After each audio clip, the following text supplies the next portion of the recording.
Hello, everyone. I'll give you a second to get connected to sound. Hello, and welcome to the Brooklyn Rail's 1244th New Social Environment. I'm Magli, a programs associate here at the Rail, and I have the pleasure and privilege of being your MC today for a conversation featuring David Evans Frantz, Amy L. Powell, Millie Wilson, and Joel H. Casid. And now I'll introduce today's guests and hosts.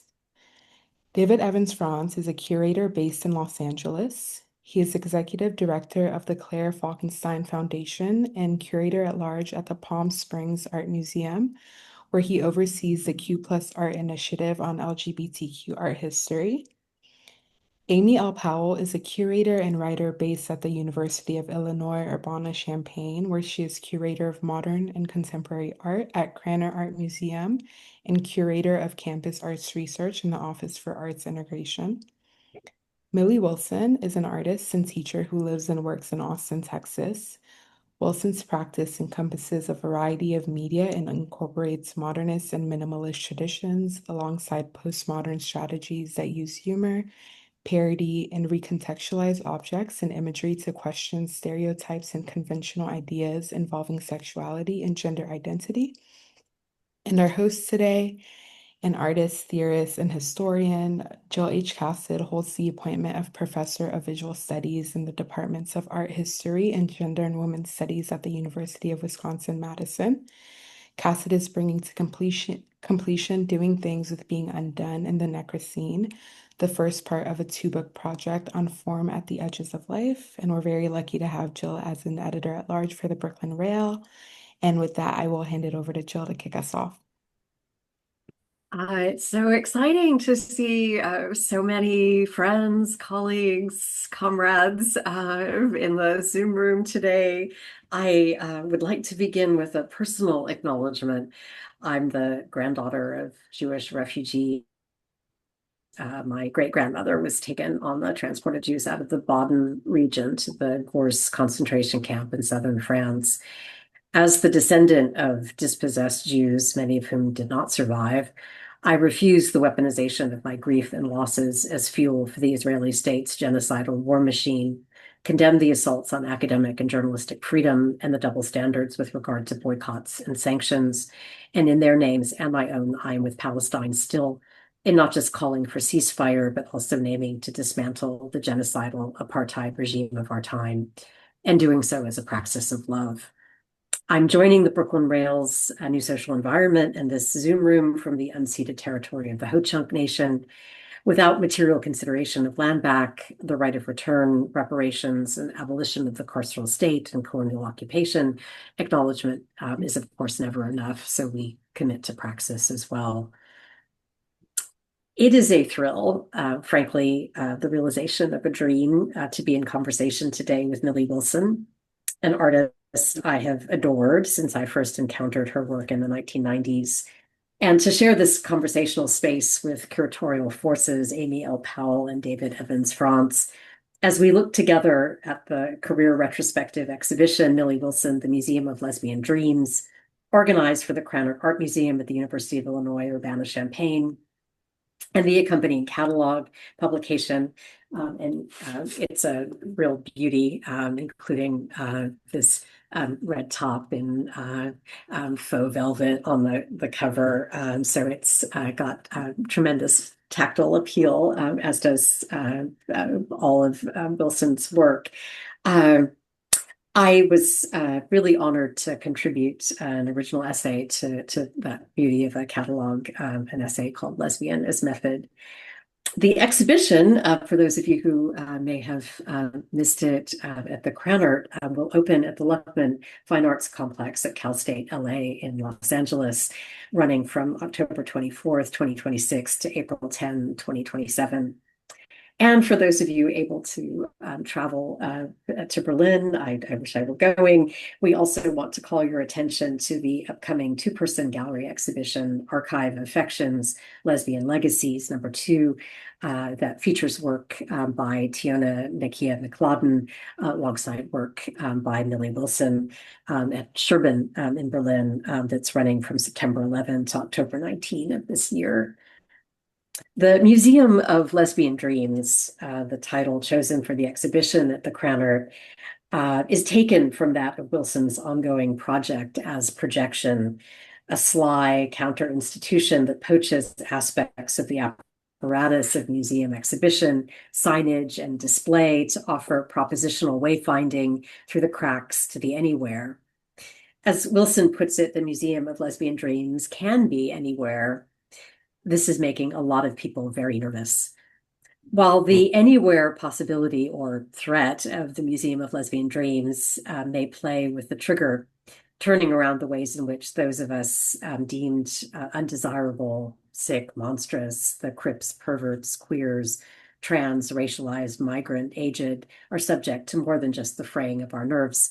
As we'll see in our conversations walking through of the exhibition, we still have much to learn from Wilson's praxis.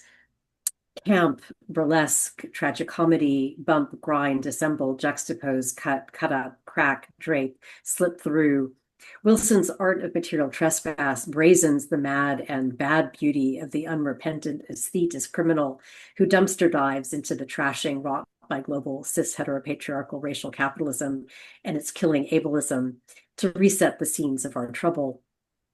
Along the way, Wilson keeps showing us how to make the swerve of perversion a tactical practice of sculptural fabulation and material speculation.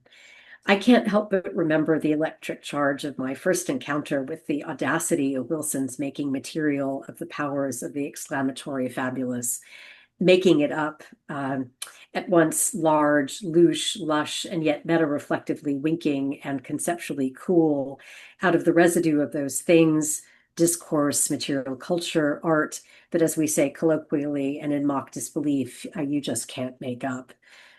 To enter the exhibition space of the proposition to discover, rediscover, even recover the work of Wilson is to be tipped, clued in, and yet tripped up by the work's persistent troubling of the act of discovery.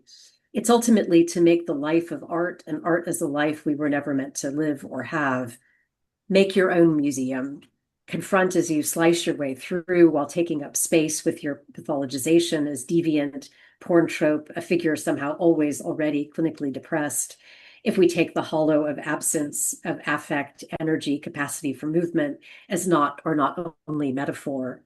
Create the storage locker of the killer you might have been, end up with your work in a storage locker anyway, keep teaching, frankly shape the field before the keywords of what we might now call critical queer feminist art practice in outlines just beginning to be recognized.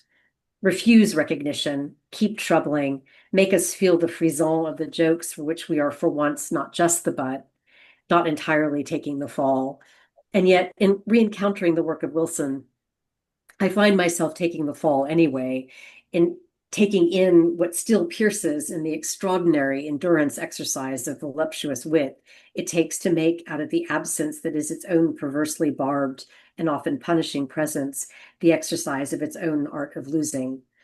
All the while admiring the bravado of the ways that Wilson's, what I've been calling lesbianism method, still and yet shows us how to slip, fall, lose our balance, our capacities, and even our minds with a generous excess of what is always breathtaking style. So with that introduction, let's get this exquisite convo started. David, you're going to lead off by offering a little background to appreciate the fundamental importance of Wilson's work to the beginnings of queer art in the 90s. Thank you, Jill. That is a tough act to follow, but I'm so privileged and joyed to be here with Millie, of course, who I'm just so thankful and appreciative for all the continued trust and care, and then such incredible co-conspirators or collaborators, Jill, and especially Amy, and then a lot of other amazing people I'm seeing just in the list here. So yeah, it's just wonderful to be here. Really excited. Yeah, and I would like to start this by just sharing a little bit. Like it's such a teaser. There's so much immensity to kind of digging into, the profound impact of Millie's work on queer theory and queer art history that still, is being continually unearthed and recognized. But here are just two instances of Millie's importance in some critical core exhibitions of the 1990s. Um, a wonderful, you're going to see on the bottom right, on the left image, two pairs of shoes that are from Fauves de Peter, a young English girl, which Millie will talk a little bit about. So it's multi-part installation, but here the shoes appear in group materials AIDS timeline at the Whitney Biennial in 1991, and it was previously at the Berkeley Art Museum the year before, where AIDS timeline first premiered. I believe I'm getting that right. I believe it premiered at Berkeley.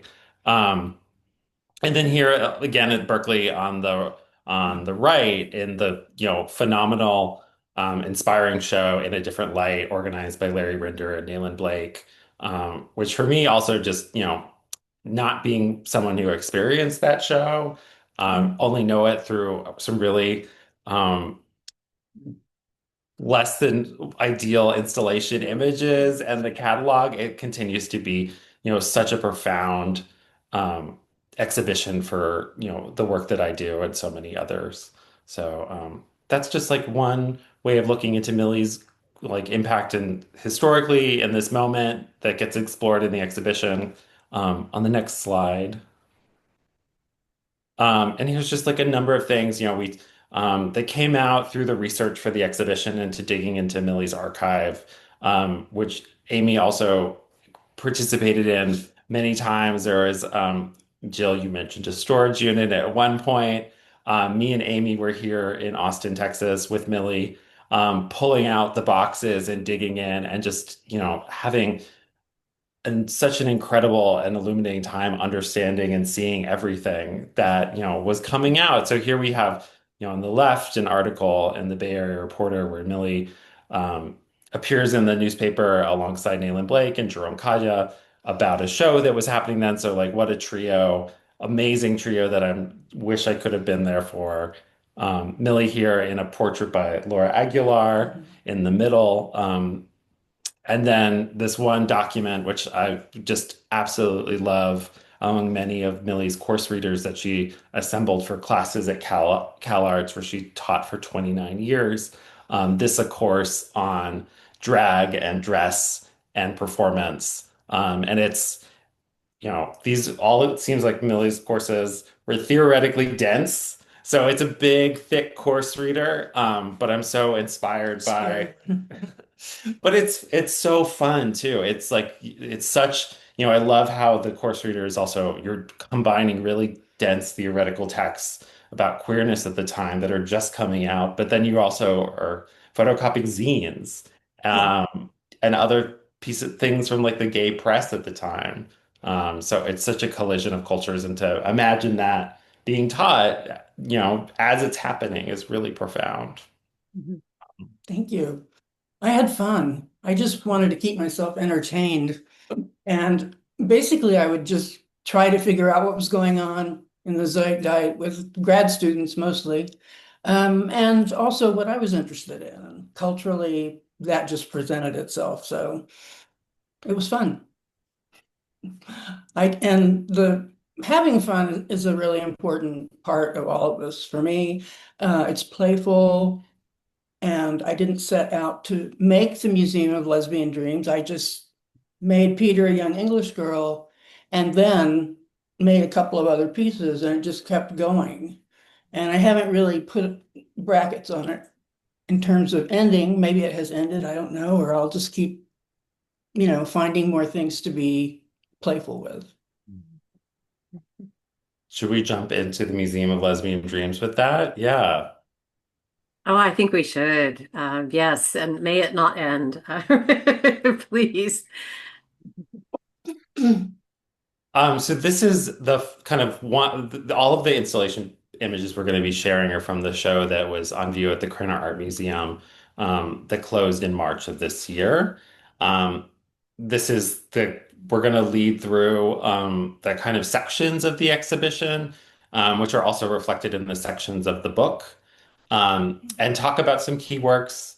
And I want to have Millie share as much as possible along the way because I don't need to talk about these that much. And I'd love also for Amy to kind of jump in and share Yeah. as well as Jill. So, but to jump off, this is the kind of introduction to the show. The exhibition really begins with the work that Millie is making in the late 80s. Maybe to jump to the next section so you can see this large scale Right. work that looks at Romaine Brooks and is combining sexology research, but also this play with images. It's called The Painter Who Is Not One. And my interest in doing this was for a painting show, and I was just barely painting at that point. But my interest in doing it was prompted by the fact that there was a portrait of Cocteau, which we all know very well. And then, of course, what had once been there was the portrait of uh, help. Two women. Two women. Well, no, it was a portrait of Romaine Brooks. And it was edited out, the portrait of her, and so we know the painting as being a portrait of him. And I just found that interesting. And I also used some of the sexology references and also the mapping of absence. Mhm. I just wanted this kind of, in a way, high culture thing to intersect. And you talk about the mapping, and that's we're doing this actually a little bit in reverse, but if you go to the next slide, the kind of systems of mapping images and thinking about how images circulate, particularly for women and gender nonconforming individuals, began with this series, the Los Angeles Times paintings. Yeah, and actually, The Painter Who Is Not One came out of this. This was my last full-on painting project because I was trained as a painter and I enjoyed it very much, but I needed other materials to get my ideas out there. So I was new to LA and I was collecting images, which I always do. And I realized that there were lots of ways in which the page of the LA Times was something that I, had to sort of interrogate. And also, why was I choosing these things? Who was choosing? It was very much about my subjectivity. So I mapped the page. I have details of the images and also a little text, which is the headlines or the text associated with the picture. And everybody know who Billy Tipton is? Yeah. Um, he was a sax player. He was living as a man and he had a whole career, a whole life, everything, a wife. And it was a really unusual story in whatever that was, 1989, 88. Mhm. So, there are other things that are not so obviously focused on feminism or gender or class, whatever. But, this is one of the most explicit thing. And I think this is like for us as we were putting together a show, this work that looks to Billy Tipton. There was a kind of a media sensation, tabloid sensation around Billy after he passed away, and it was revealed, without his consent, without the family's consent, that he was a trans man when he'd lived his whole life, without the public ever knowing his trans status. So this is just one of the instances in the media, this page from the LA Times where Billy's story was being brought out into public very sensationally and against his will posthumously. So you painted this portrait of Billy but in two canvases, removing his eyes and creating a kind of mapping of the representation on the page of the LA Times that it appeared in. Also, is, the bar that hides identities, etc. So that's what happened when I did that one detailed mapping. So I didn't expect the whole world to know that or get it, but I just felt that I had to sort of build into this series, which was very much plotted out, very much organized, and nothing was left to accident. So I, like in this headline, a man, death, blah, blah, a woman who lives as a man, and There we go. Death reveals musician who lived as man to be woman. And then the high rates, no anxiety was absolutely something else in an ad, but I think the juxtaposition was what I was interested in part. And I also had a lot of fun painting, painting the images and also the abstraction. It was every single one of these is a different color of newsprint yellow.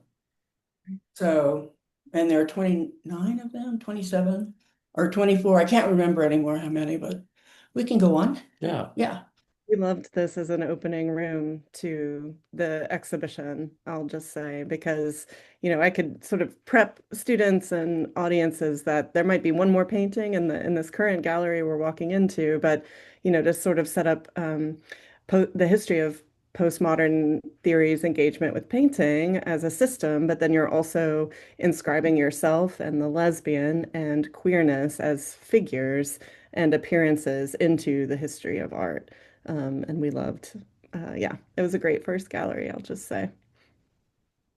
So the making a series of paintings, a kind of conceptual machine, and then having the thing which comes out of it is the subjectivity of a lesbian who paints and thinks about art. And I thought that was actually, for me, it was just sort of not in a radical way, but declaring that I thought conceptual meant a lot of other things in addition to dry, masculine, and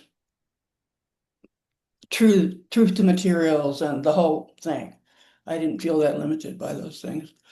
It seems like maybe with Faust and Blunt, then like conceptualism as not a dry vehicle, but something that it has a pleasure to it. It feels like it's probably something very potent with this installation, which is a fictitious retrospective of a forgotten early 20th century lesbian artist who took the name Peter from the name of a portrait of the painter Gluck by Romaine Brooks. Right, and I was very happy to be placed next to that actual painting in the show that Nell in a different and Larry light. did. Yeah, because I actually got to see it in DC after that. I got to go back into in the back room of the museum and see the painting. So that made a big difference. I mean, to me, that's part of the whole process. And I wanted to just summon her up because I'd seen so many retrospectives built on not much, one painting and a lot of words and all that around mostly male artists historically. And I just thought it would be fun. I mean, making it what I want to see, basically. Maybe the next image has some of that, the kind of pleasure and the joy of this like a fictitious reclamation. Maybe talk about leotard cheater painter in the center. Right. This is like the most theoretical part of it, I guess. Because fauve semblant or semblance of a wild beast, and because of historically this patterning in fashion, but also prior to that in Victorian culture had a kind of, demi-monde kind of place. It was always it was just kind of trashy, and I was playing around with the names of,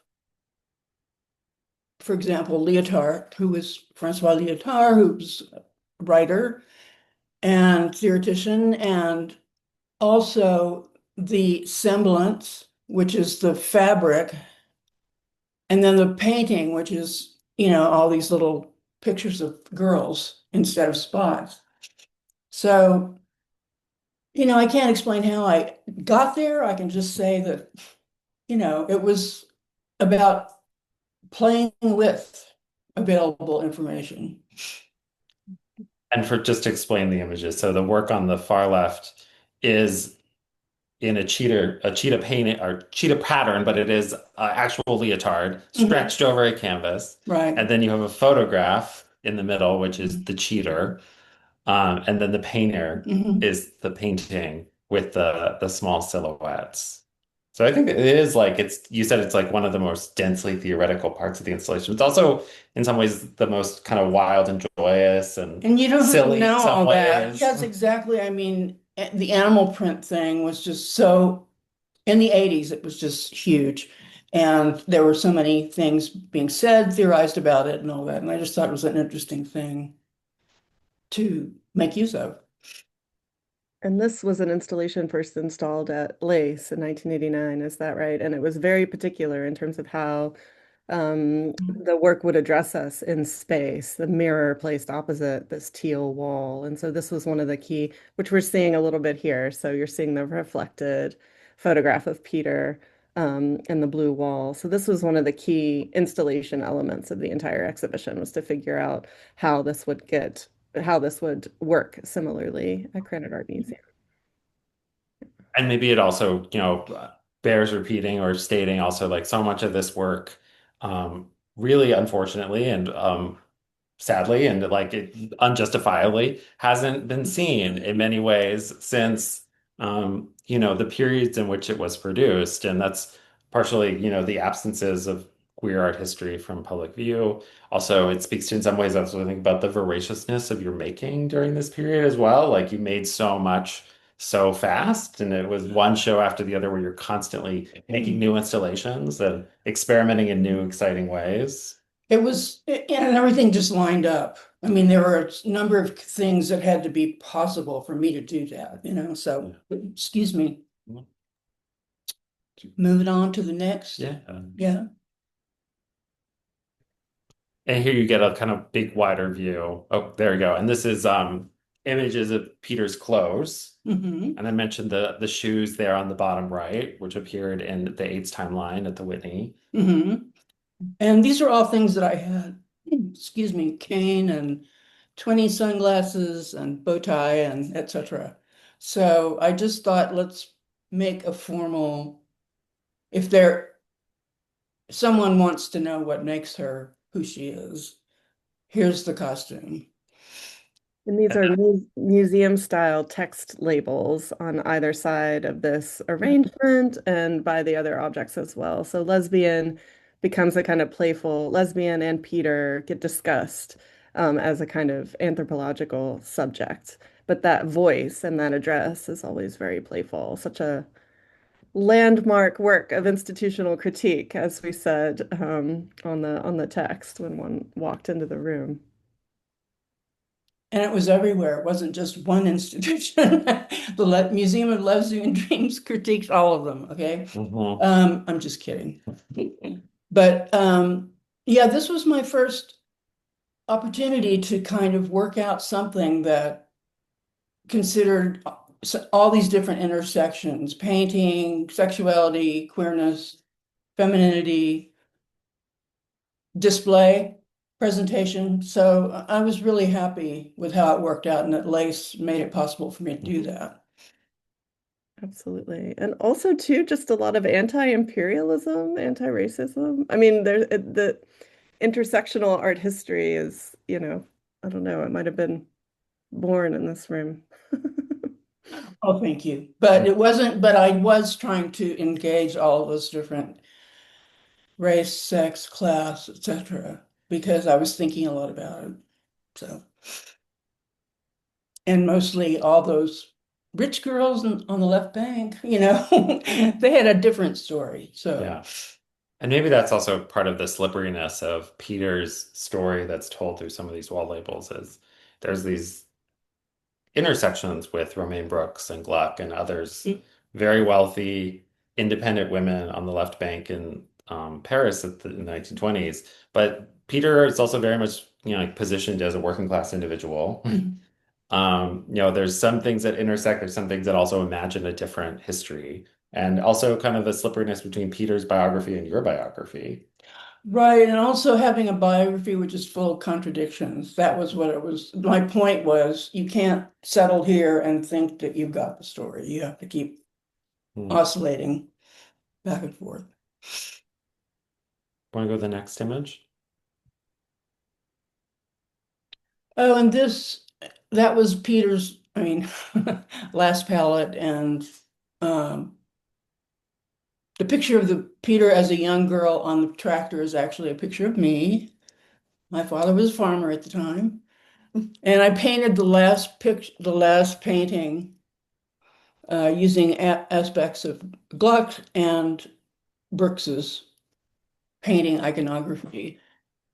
So I did have fun. And there was a mirror and there was a huge wall that said Bulldagger Painter, and it just had an alchemy. It worked. And you guys did a good job reconfiguring it. I mean, I've been so blown away by how incredibly careful and successful this installation has been.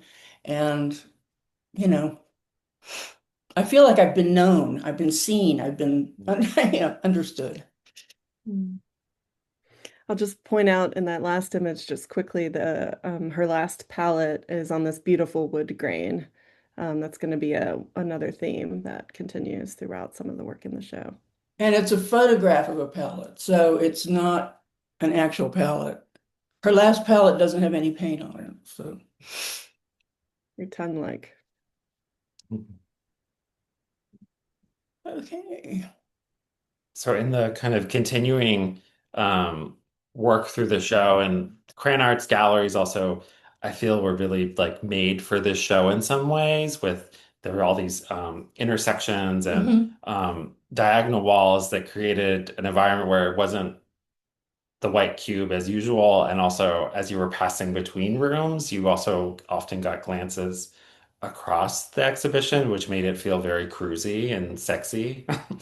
Yeah. In ways. But this is a room that was really dedicated to the next kind of major bodies of work that Millie engages with that look back to histories of sexology, particularly in the late 19th, but more into the early 20th century, many of which were kind of very sensational and thoroughly ridiculous and pathologizing lesbian sexuality, and particularly a number of studies that were looking to dream interpretation of women at the time to explain or kind of talk through, justify, seek to cure their deviance. So, and that kind of then you make all these different types of work that really kind of delve in pleasurably and humorously and deal with all the complications of those histories through these really just captivating works. Thank you. Well, there are different stories behind what prompted, individual pieces, but I did make literally present some of the claims that were made in the pseudoscience or pseudopsychology about dreams and what it meant for the person who was recovering from being a lesbian. And I found them just funny in themselves. I mean, so I just presented them. Like turnip potato is this piece. It's hard to see it, but I had a potato and a turnip cast in bronze, and then just museum display, walnut case, and anodized, an anodized thing with a plaque on it that actually tells the dream. It quotes the dream directly. And the dream was that an individual named Connie was having a dream about wanting both turnips and potatoes. And the psychologist, the pseudo-psychologist who wrote about this, interpreted the potato as being a symptom of a desire for heterosexuality, as potatoes make you fat, and that's good for rearing children. It was just the most unbelievable bunch of garbage, but yeah. And turnips are good, but maybe unsatisfying. And that was a stand-in for homosexuality. So this ridiculous mini museum display monument to this dream. Yeah.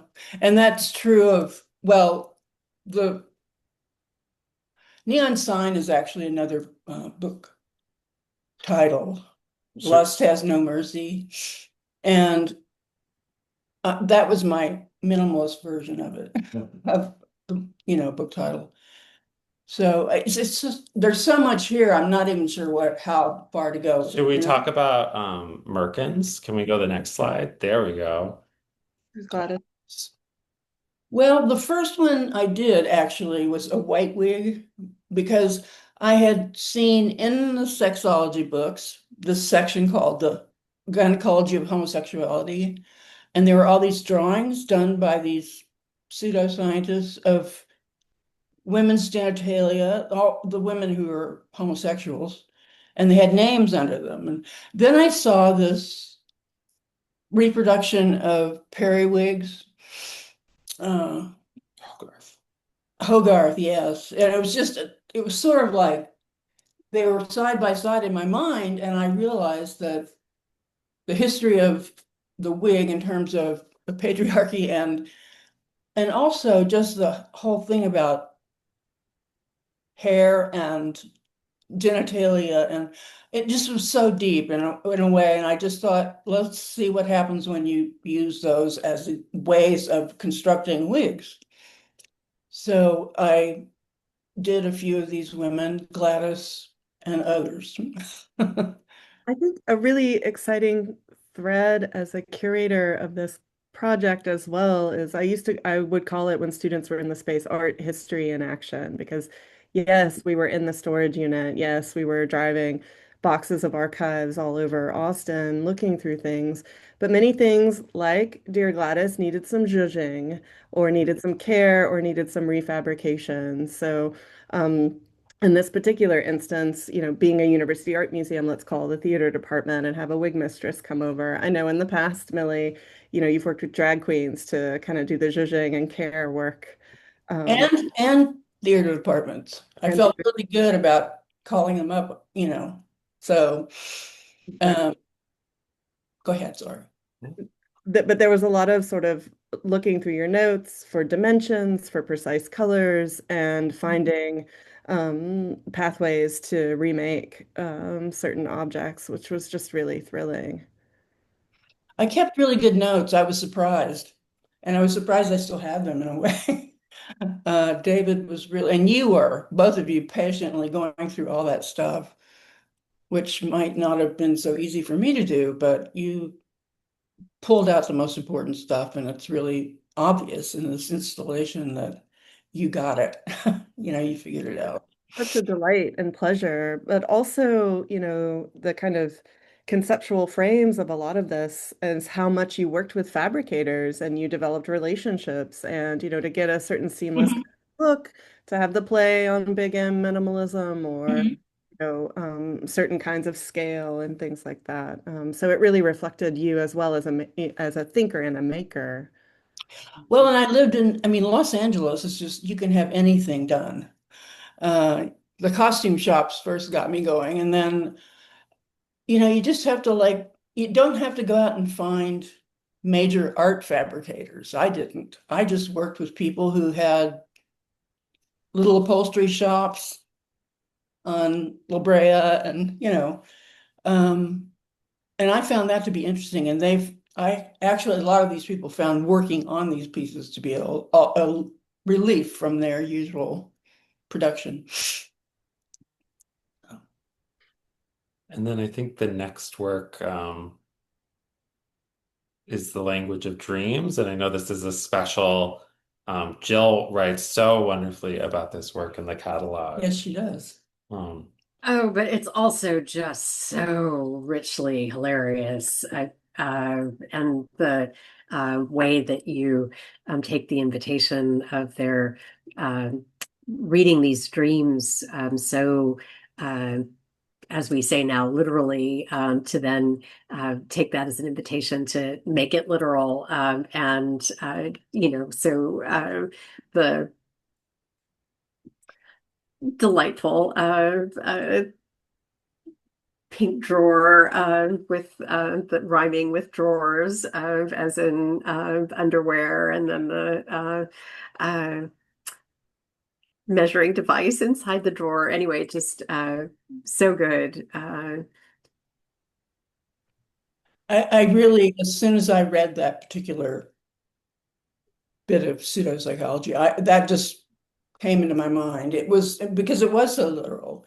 And at the time I was beginning to do this work, it was, you didn't want to be literal, you didn't want to be didactic, you didn't want to be a lot of things like that. Reify anything, please don't. But I found that it was useful from a queer subject position to do that. So.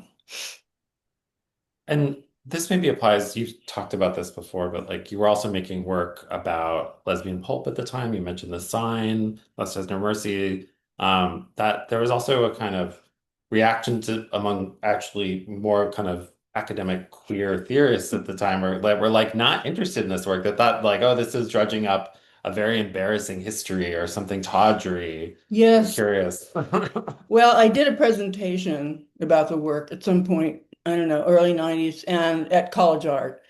And I had already given the talk at UCLA and they had been like, great, we're in on the joke, we're having fun with this, And then all of these queer art historians were just sitting there stricken. I mean, really paralyzed by their concern. And after, it was sort of like, oh, this is tawdry. This is, all kinds of things that are actually basically dismissive of things that we're all trying to look at and value. So I was really surprised, but obviously not you, Jill. That was a long time ago. But So, we can sometimes be our own worst enemies, worst critics. There's a lot to be done in terms of unlearning that shame that we dangerously bring into the room. And I feel like you create these marvelously explosive spaces within which to encounter that shame differently and work through it. But you definitely pick these marvelously charged objects and create these scenes, as in here, that I feel like the installation does so much good work in recreating. yeah, this was part of Not a Serial Killer, which I did in New York first, Jose Freire, and it was my first big work, well, second on Eileen Wuornos, the lesbian serial killer. I encountered her when I was putting up a show in San Francisco, just a little newspaper article with these police drawings of this butch femme couple. And that's all that was really there. And I started looking into it and I realized that she was the ultimate scary lesbian and that, there were all kinds of things around class and abuse and other things that needed to be looked at. So I didn't feel that I had to contact her personally. I was talking about the ways in which she was represented. And and I wasn't advocating being a serial killer because I don't think she was a serial killer, whatever that is. So the Flat Cracker Love banner, that was some phrase that I picked up from one of the true crime books that I read about her, one of the first ones that came out. And that was a biker bar term for dyke, flat cracker. So I decided to make kind of 60s yippee, flat cracker love, And then the seats, those are just like what you see on the corners of major streets in LA where people are selling covers for bucket seats. And the bucket seat idea figured prominently in a lot of the kind of mythologizing of her. So I just used them to stand for the men that she dispatched. They're called autopsies. Yeah. Yeah. And we didn't say anything about the monumental wig in the corner. Oh, that's Daytona Death Angel. That's the portrait of Eileen Wuornos. That was a fun one too. And that's in the Hammer Museum's collection. Yeah. Yeah. And the engagement with wigs and hairs, like started with the Merkins, like continues to grow for many years with your work. You're always looking to hair for all these connotations. Well, doing larger ones, because when you look at fetish wigs, in 18th century wigs, I mean, there were so many wild and wonderful proposals for how to decorate a wig, how to, make it more extreme. And I just thought that is so great. It's just the ultimate drag, the ultimate decoration. So yes, I did stay with it for a while. I haven't done anything lately, but um, I worked with a really good craftsperson on a lot of these. She was at Cal Arts in the theater school, and I was just so lucky to meet her and the fact that we could really figure out how to collaborate on these. And this is where, so this is the next room in the galleries, which is named after this section. This work is called Disturbances, the section. And this is one moment where we kind of broke with chronology, where we brought this work by Millie from the 1990s I'd like her to talk about, and then paired it with some of the more recent work that she has made in the last kind of decade and a half. So, but Disturbances, I think you once joked to me, at least this was like your Baldessari writ. Well, yeah, I mean, it was kind of like that work. I mean, I saw Baldessari's first retrospective one-person show when I was a grad student. I was blown away. I was really happy to see it. And so I used this as, or not just his work, but the whole kind of look of conceptual art, lots of frames, black frames, and blah, blah, blah. But I use it to represent things that weren't normally being looked at, like gestures and dance steps and sexual aids, etc. So again, like the mining of the archive. Hmm.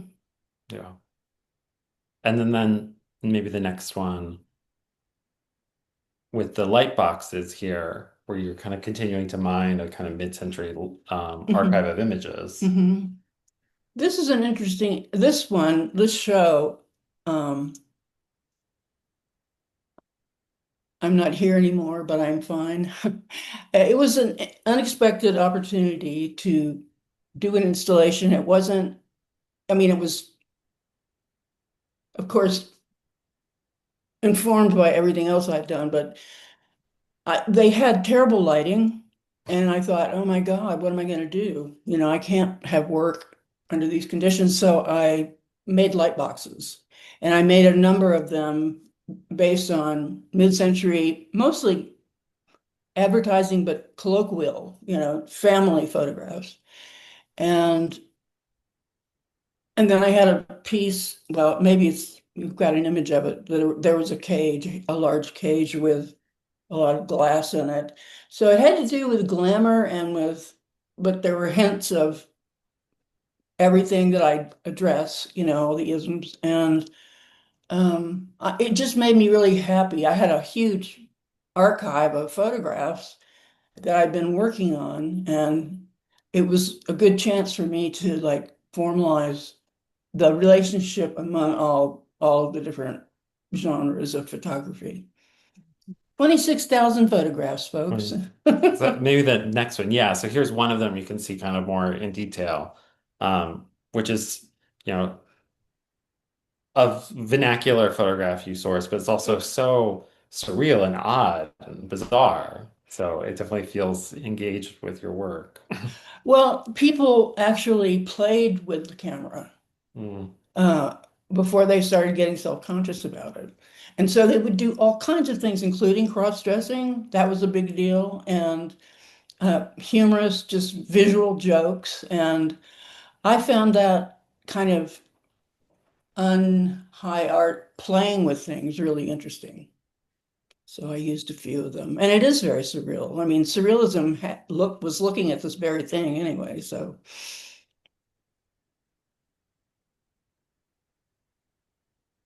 oh my, so much work. This is a lot of work, made a lot of work. So this is the central gallery at Krannert that brought together a lot of different bodies of work, but really kind of tried to focus in on your engagement with surrealism and modernism Mhm. and the kind of histories of modernism, and your many riffs on in this room, Duchamp and Marat Oppenheim, as well as Man Ray, like the ways in which you're looking back Mhm. to these artists that you care so deeply about, but also, engaging with them critically, to understand also where their omissions and their lapses maybe, or Yeah.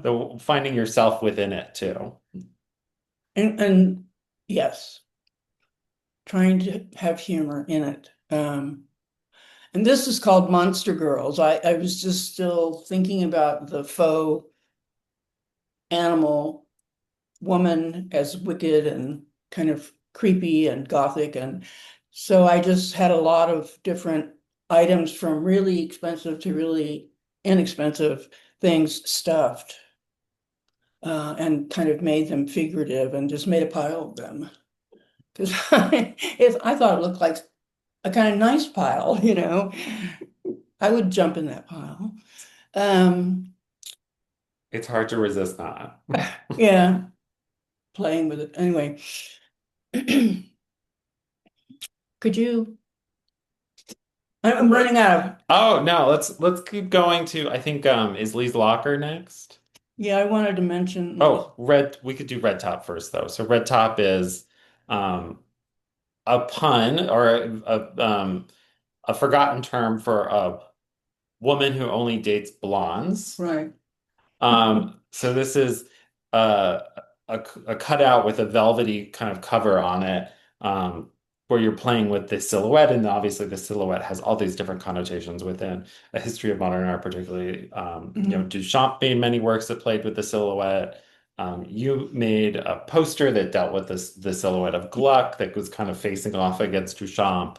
Here we have another play with a kind of gender ambiguous kind of form, but also then it's this lovely, sensual, velvety object.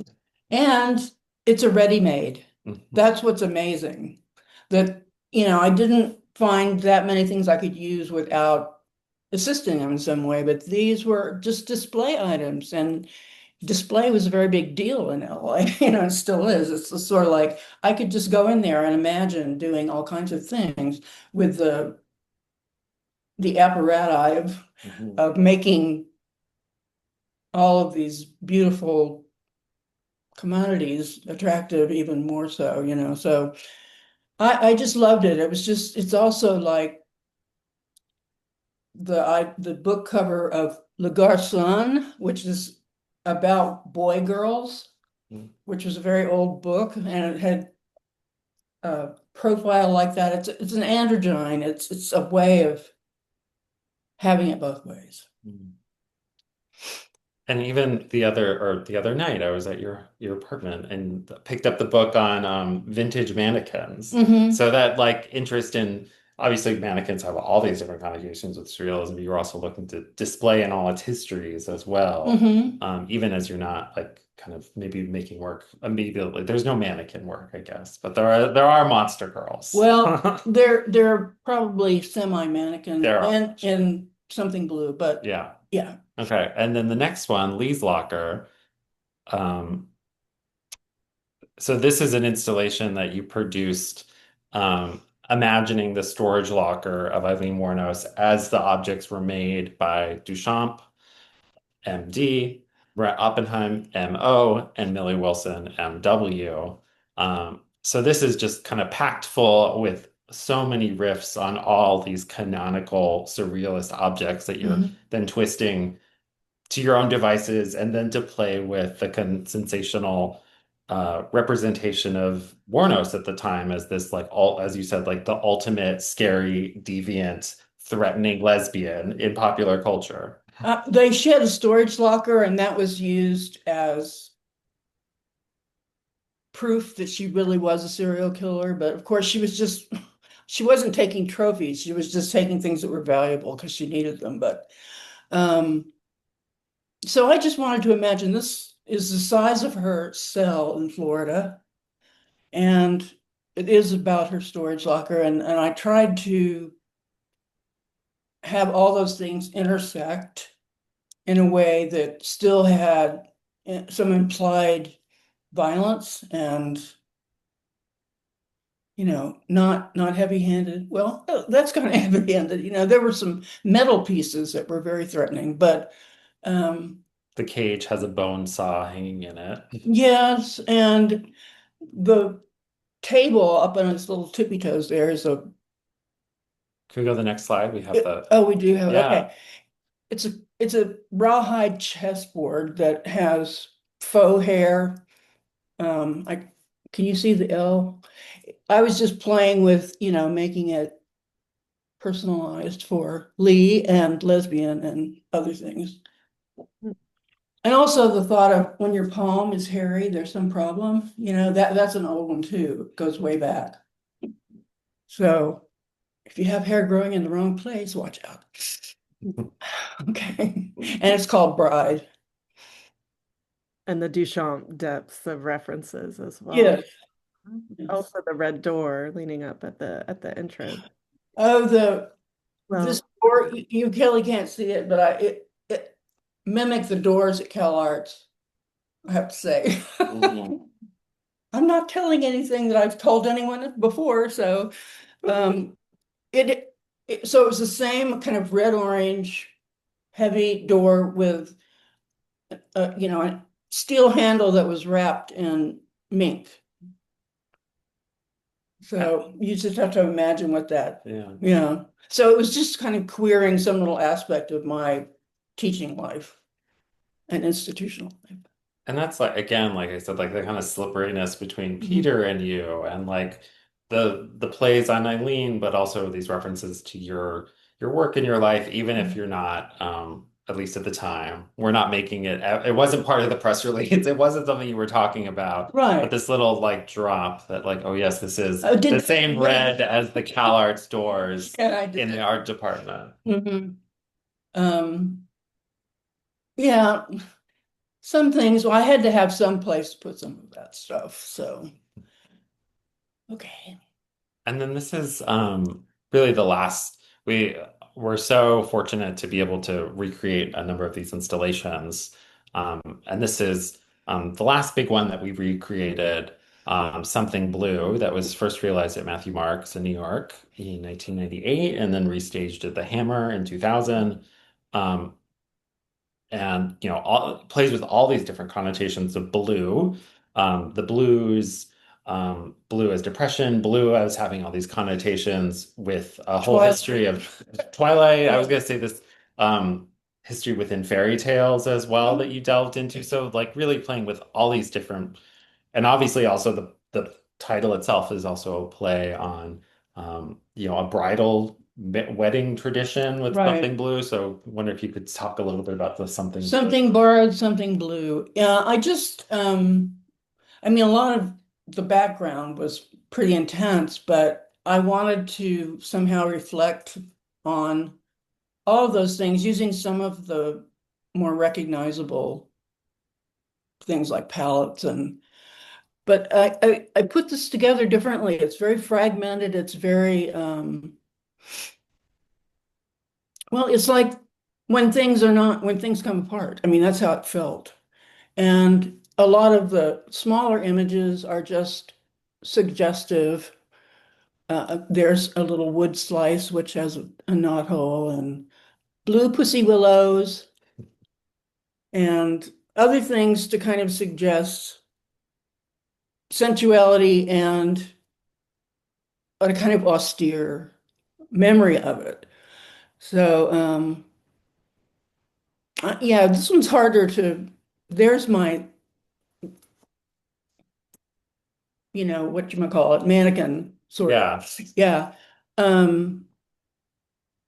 It was more poetic, it was more felt, and also there was some humor, but you wouldn't know it. Like there was a blue picture of a really ugly fish in an aquarium, and that happened to be something that I saw in the process of, being treated for something. And it just was so it just stayed with me, this really wonderfully ugly, huge fish. And then in the background, there was this grid of pictures of Sigmund Freud from infancy to old age.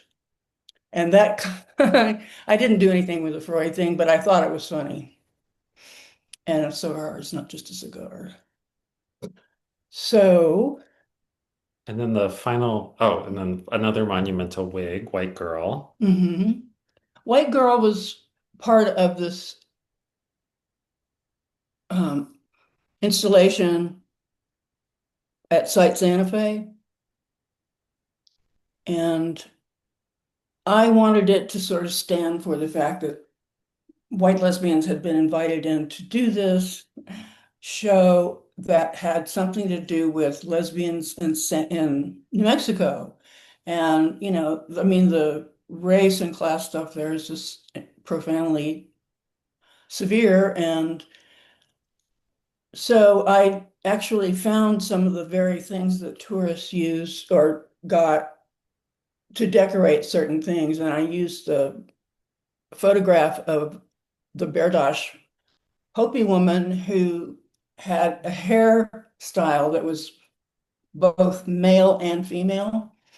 And there are lots of sort of tourist items in decorating the hat, which is a kind of large, Gilded Age hat. Um, And then the next one is this was yeah. one of the kind of final pieces of the show, depending on which way you went through, but another moment of kind of breaking with chronology, but been thinking about the blues.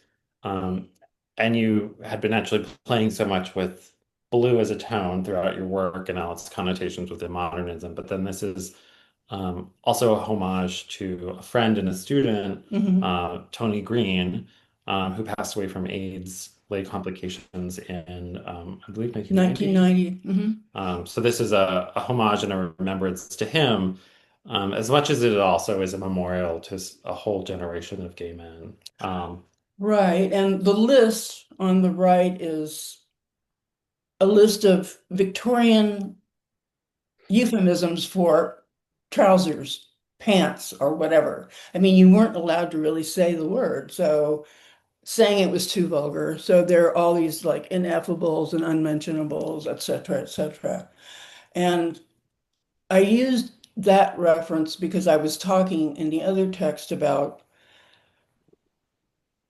visiting this thrift store that was actually dedicated to helping AIDS patients.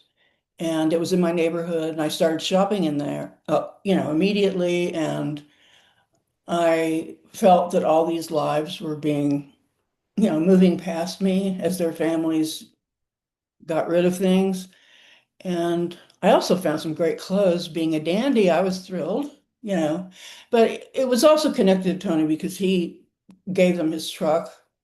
And so it was just a kind of way of saying so many things are just kind of don't get actually named or mentioned um, but it was my experience of feeling all of those lives, you know, being represented by the objects in that shop.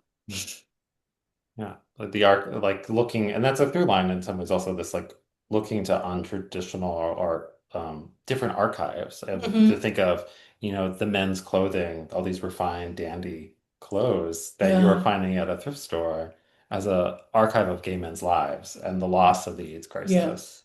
Yeah, yeah. it's it's a difficult piece, but so beautiful. And I think it's such a loving, tender memorial, even as it kind of deals with such a um, deep loss. Well, it's hard to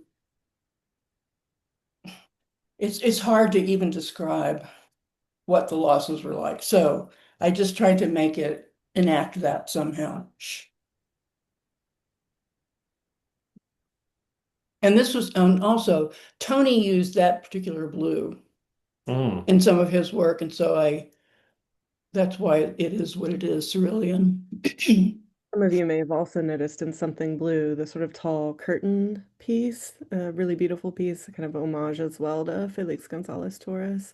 This room just held so much in it. And we also had the ephemera case in here as well, with objects from Millie's teaching and Catherine Opie's deck, among many other lovely things. I had amazing students and still friends with a lot of them. It's just such a collection of, things coming from all these different archives, as you say. Mm-hmm. Yes. Yeah. Well, and speaking of the archive, this seems like a lovely juncture at which, before we turn to open things up to Q&A, I was hoping that we could move to the next slide, Magley, and highlight the catalog for the exhibition. Oh, sure.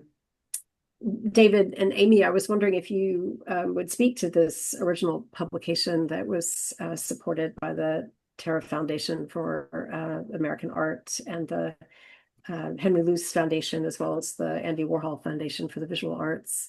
A huge shout out to Kimberly Rivella, who's here in the room. Her firm Content Object gave us such a beautiful book for this exhibition, and my colleague Katie Coco-Polite, who managed it all here at Krannert Art Museum. It really is another site for the exhibition, which is what every curator dreams of for the book, but it really is, with red top on the cover, and it's flocked so you can touch it and enjoy it. And then the work on the back is a drawing of Eileen Warnos's that Millie appropriated. Pick a Dream, Any Dream, refers to another work in the exhibition. Yeah. I mean, I'm just so lucky to have the support of Krannert in making such a beautiful publication, and also Kimberly as well. Kimberly has been such a steadfast supporter of this show from before even Krannert came on board. Kimberly um, designed a proposal for the show. Like, she just really wanted to see this into the world and has been such an amazing conspirator in so many ways. And I was so happy that, we missed each other at Cal Art somehow, but to get to know her now, to know her work, made me really happy. And I think, this book had to be, or like aspires to be, as seductive and as Millie's work. There's such a refined attention to detail, particularly in, the margins with Millie. Like, you need to be wrapped in and brought in. So, we needed an expert designer. Big part of this book was also providing documentation where, previously, when this work was being first photographed, that documentation was mostly in slides that didn't necessarily lend itself to a publication of this scale. So another big part of the book is about, providing others with information and images of this work so that it can start to circulate and be known more. And then, of course, the new scholarship with Jill's essay, and the interview that takes place between a number of Millie's students.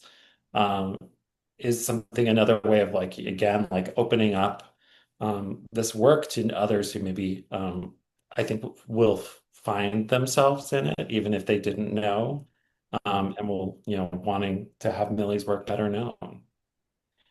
I also think about all of these different ways of entering the work, of being like nesting boxes, you just keep opening them.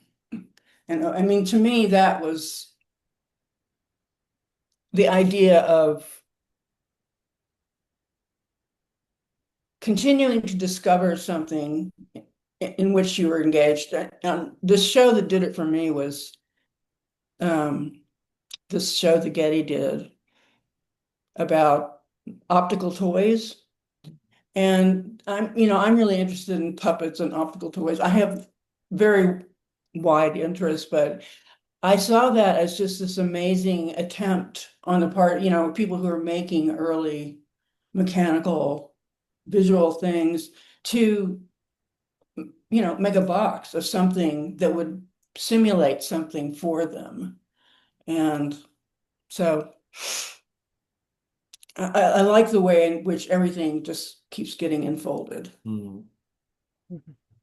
And maybe that's something I don't know if we have images of, but I think about hearing that. I'd never heard that before. But the ways in which the images are intercut with these different moments of archival images and references, pulp covers on these periwinkle pages. Mhm. That was something that Kimberly came up with as we were pulling this together. You guys are brilliant. That's all I can say. I'm so grateful. Yeah. And no, I felt joy when I first saw this show. I just really never imagined that it was going to happen at all. And Krannert that's where I taught. My first teaching job out of grad school was at the University of Illinois, and that museum was important. They had the Prinzhorn collection when I first got there, and I was, still figuring out representation and stuff. And it was so amazing to read the text and to look at the work and think about, well, what is crazy art, and what is a crazy girl and what's a crazy dyke? So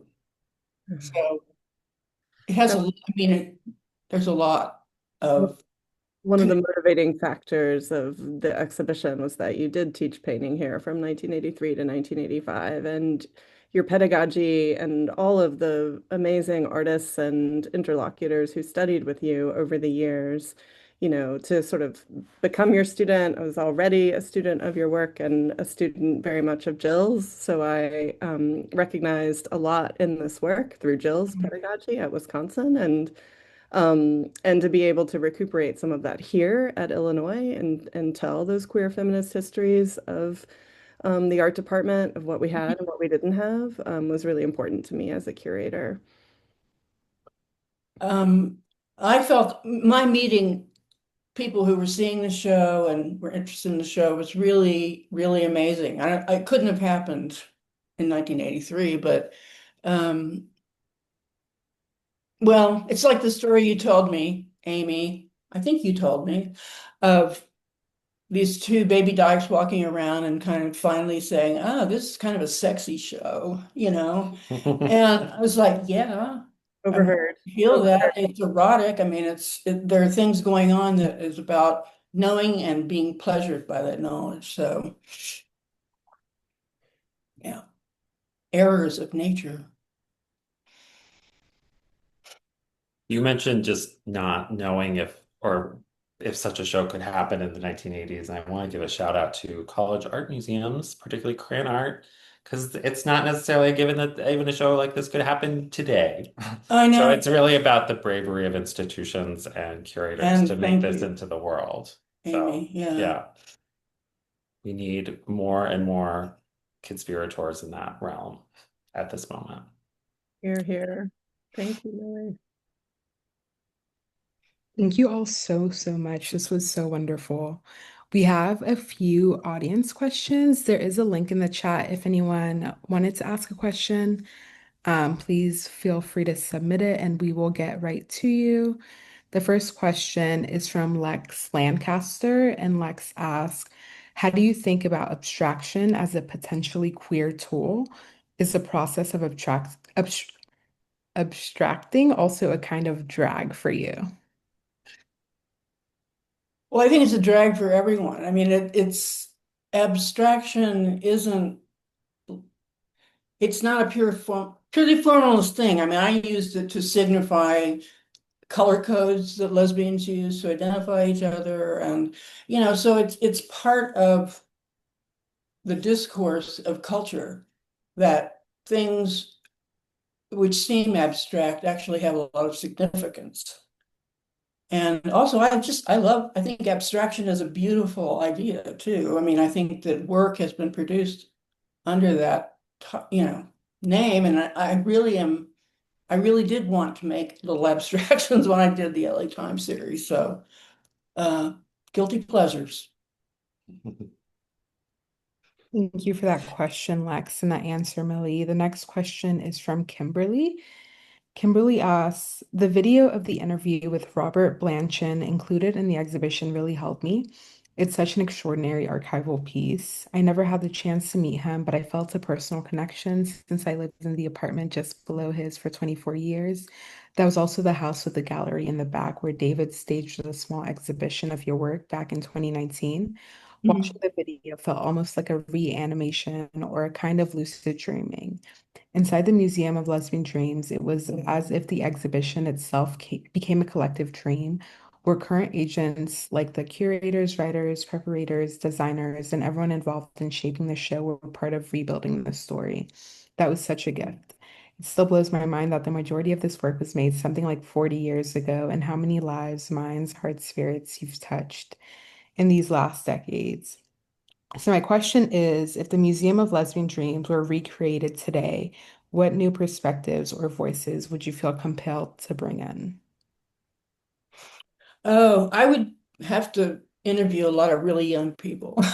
I would have to pay attention to a whole different set of things. Um, it wouldn't be so much about this history, which was my history, but looking at what's been going on in the 21st century. And I think that in a way, the Museum of Lesbian Dreams is already out there in different guises. And anytime there's some pop-up culture that involves queerness or whatever, that's part of what I wanted to have, you know, I wanted this to be a resource for that ongoing. And it's interesting, one of my grad students said, Millie, you'll never be famous until you're dead. And I was like, okay, gee, that's fun to look forward to. But in a way, it's taken a long time. I wasn't aware of doing anything that was ahead of its time, except that, it's clear that art history wasn't ready for me. But um, I just, I find it interesting that it's relevant to people who are much younger than me. And, you know, I'm old now. And I'm really coming to terms with that, but also I haven't changed. I mean, I could probably still make some more irreverent stuff if I really put my mind to it. So um, I doubt whether it would change that much. The way the material, but the material qualities of it might change. But I've been looking at things and doing small drawings and drawing small watercolors. I've been thinking about ways of using some of this on a more intimate scale. Thank you for that answer, Millie. The last thing to come in is not a question, but a lovely comment from Leslie Dick. Leslie says, Millie, it's so good to see you and to see you. Leslie, hi, baby. I was Yeah. particularly touched by the heavy Cal Art Store on Eileen's storage unit, the overlay and transposition of spaces and objects and clothes and text. Really powerful and beautiful work. I'm so glad the book exists for all of us who didn't see the show. Yes, here, sexy show. Thank you, my dear. Lovely seeing your face too. Well, once again, thank you all so, so much. I don't know which one of you wants to introduce Errors of Nature. Oh, sure. So we would like to conclude with a deeper dive into and taste of Wilson's signature wit by doing a shared reading in rounds from Wilson's artist's book, Errors of Nature, published by New Langton Arts in San Francisco in 1992. As David describes this provocative pamphlet, Wilson found inciting inspiration in pseudoscientific books about homosexuality and in pulp novels from the 1950s and 60s. Quote, as a prodigious maker of lists, and a major collector, I know there were so many photographs that you collected as well, collected, compiled, and arranged some of the most beguiling, evocative, and telling statements from these mid-century publications. And in doing so, unleashing their absurdity and redirecting their ingrained associations, not least in placing these quotations, and maybe as we can see in one of these images, they're set on the reproduced suggestiveness of the pattern of wood grain. There we go. And it's yeah, delightful knots, suggestive of yeah, other surfaces and depths. Millie, would you like to start us off? I'll be for the speech and then Yeah, we'll go around. chime in. Okay, able to procure an artificial phallus. Arrive after dark in closed gondolas. Ants who happen to prefer tailored suits. Bad at needlework. I'll go next. Bored with the uniformity of the men around them. Can be cured if they are earnest in their belief. Choose to work as secretaries in large offices. Clinging vines. Combine literature with larceny, compelled by an odd lust. Demonstrate a desire to embrace ballet dancers. Depend on special meeting places. Let's see. My copy is not cooperating very well. Here we go. Do you want to know which page? Sorry. My copy's just really not. I wonder if Millie, you would go next, and then I'll pick it up. Yeah. Develop a bizarre luster. Express no guilt. Experiment sexually with animals. Fond of gymnastics. Form cultist colonies, frequently left-handed, get what they want in 3 instances out of fear, given to excessive puns. Hide their heads beneath each other's skirts. Increasingly found among suburban housewives. Kleptomaniacs. Living in that strange light. Mix melancholy music and slang expressions, more prevalent among other races and classes, only capable of cooperative masturbation, partial to paintings of nude women. Mix melancholic music and slang expressions. More prevalent. Oh, I'm sorry. I'm reading your same page again. Here we go. Really. Prefer islands to continents. Quarrelsome. Recruit young girls. Saleswomen in lingerie departments. Your favorite? Where are we? 9. Oh, I'm on 7. Okay, 9. Slaves to older women. Smoke cigars. Speak in jargon. Succumb for lack of anything better. Okay, and this is the last one. Tall and flat-chested, usually in possession of a large clitoris, whistle shamelessly, worship at a false shrine. So those were, I mean, some of them, you just like reading a text and going, what? You know, it just is this non sequitur dropped in that seems important to represent the attributes of lesbians of the world. So I thought it was pretty good stuff. And folks with the exhibition catalog, you'll see part of the brilliance of Kimberly's design is that you'll be able to read errors of nature in the gutter throughout the entire text. And we love it. Well, I just want to say thank you to Jill for a great essay and to these curators for everything that they've done. He actually had to drag me out of my reclusive little life and get me to do this. And he did it over about 10 years, actually. And Amy has just been amazing and making it possible for the Krannert to do such a superb installation. I couldn't have asked for anything better. I feel really, really lucky and happy, and I feel like I'm tainting the world even better.